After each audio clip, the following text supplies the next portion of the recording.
Hello, kindred spirits. This time, I'd like to relate to you a ghost story that's more sweet than scary. And it's sweet rather than scary because those involved knew about their soul senses and how you use the soul senses to communicate with souls who do not have physical bodies any longer. Anyway, this took place not long after Jan and I got together back in 1986.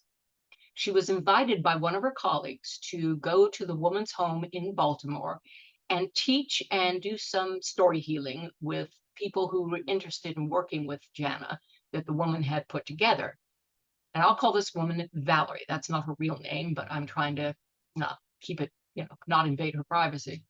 Anyway, Valerie and her partner had bought an old Baltimore row home and they were rehabbing the home. They were making changes to it because it did need some updating. Well, no sooner had they started work than they noticed small acts of sabotage. Tools would go missing, paint would be spilled, that sort of thing. And they also noticed that Valerie's cats were a little bit upset and unnerved. They weren't happy. Valerie figured out in short order what was going on, so she asked the being to come talk to her and explain what the deal was. Well, it turns out his name was Charlie and he used to own the house. And it wasn't that he didn't particularly like what they were doing. He thought it was nice, but he just wanted to be asked and consulted, which Valerie and her partner were happy to do. And they said, okay, before we make any more changes, we'll come and talk to you about it and show you what we're doing. And he said, that's fine. And there was one more stipulation. Since the cats weren't really happy around Charlie's energy, Valerie asked if he could live in the basement, and he was okay with that. In fact, he explained to them that the only reason he was hanging around the house was that his wife was still alive and in a nursing home, and he wanted to be there with her for her when her physical body died. So that's why he was hanging out there, and that was fine. So everything was okay.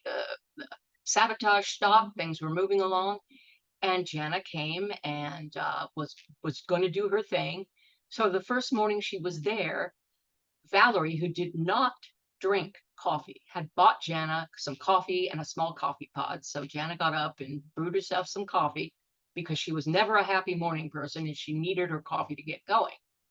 So she had poured out a cup of coffee and was sitting there at the counter. And suddenly she felt this pressure over her shoulder and she heard distinct sniffing. And of course, there wasn't anybody else around. So she said, Charlie, is that you? Well, yes, it was. And it turns out that Charlie was every bit of a coffeeholic as Jana was.